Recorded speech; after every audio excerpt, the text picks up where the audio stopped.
Welcome to BarChats. It's your co-host, myself, Mark, and Chris. Let's talk today. What's on the agenda?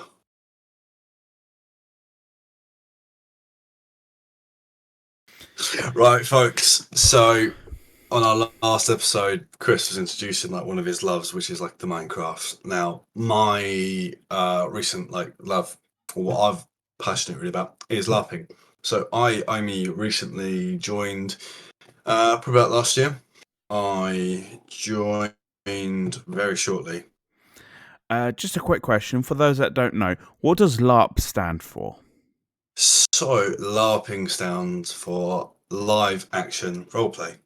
Now, you can have different sets. So, the sets that I do is the fantasy setting. So, if you could imagine playing stories in your D&D world or Lord of the Rings.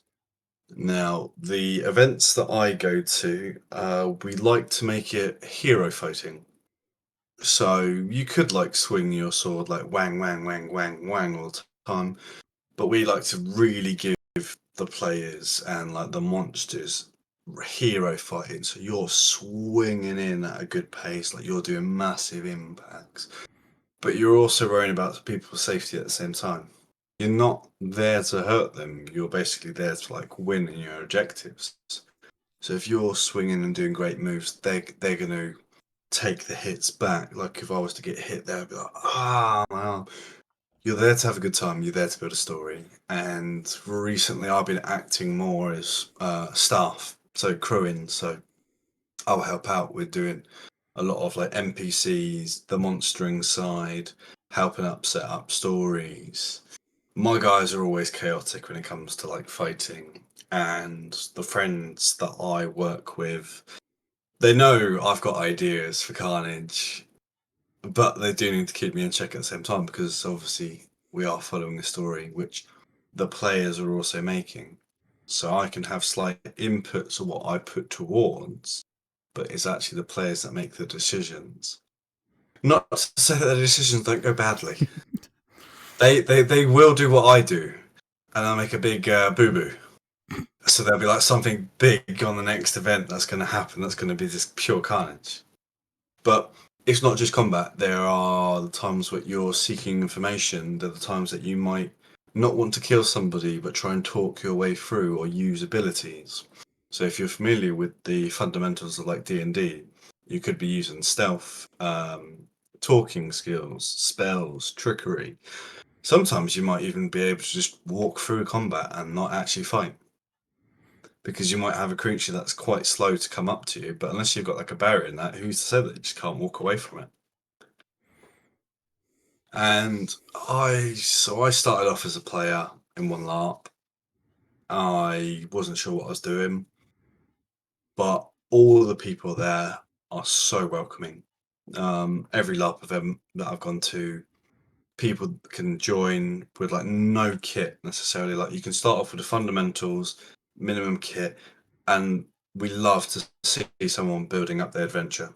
So it's you could start off as long as you've got some plain color things, or sometimes if players are at the event and they know in advance or you're new, they can try and lend you some kit sometimes.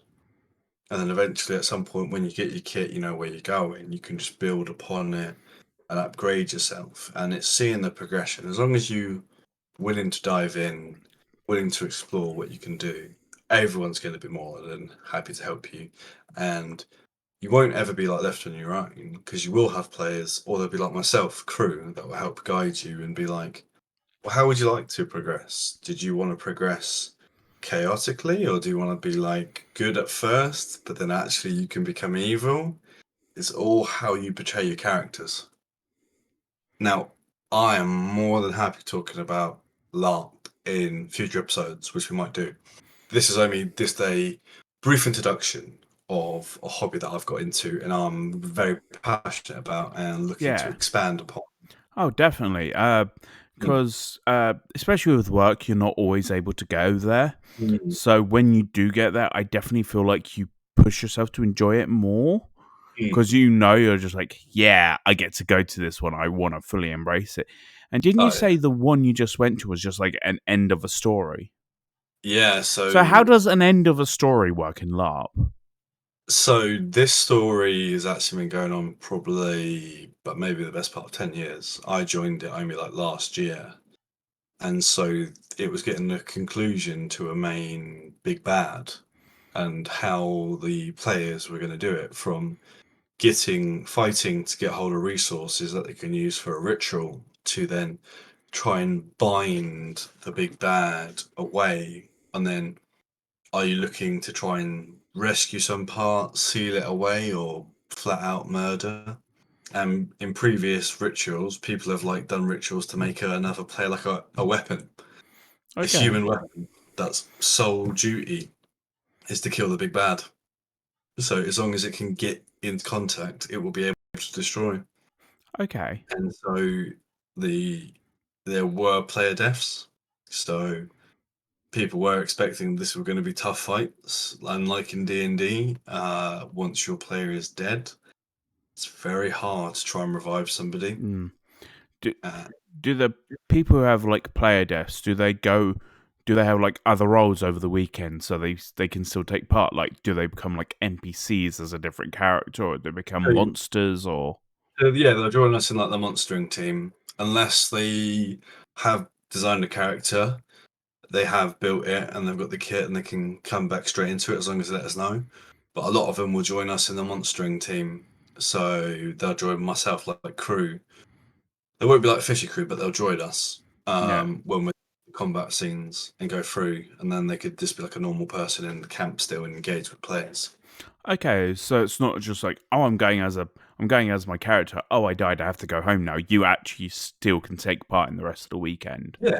Yeah, so it could be like, well, all right, people can like still socialize in the camp if they wanted. Like their character will be dead, but they could just be like a default normal person. Yeah, and they can like start planning for their next character for the next Yeah, event.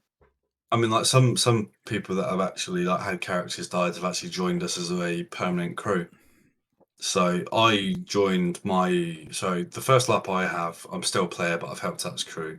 The second one, which I'm permanently crew for, we started off small because it's like people have like left during time. So I joined, it was small again, and now with like player devs, people have joined us, so we've expanded more, and now we're able to do a lot more. So it's great in that sense. But the main thing is we're there to make it an enjoyable experience. Yeah, And just because you died, we don't really want to be like, all right, you got to go now. It's like, no, no, mate, it's inclusive. we'll find something to do, or you can hang out in the camp if you want, or join us when we do the monster.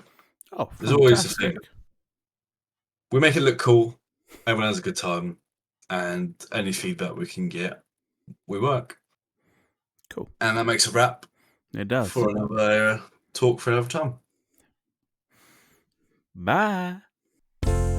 Just a couple of guys chatting over a brew. Won't tell you no lies.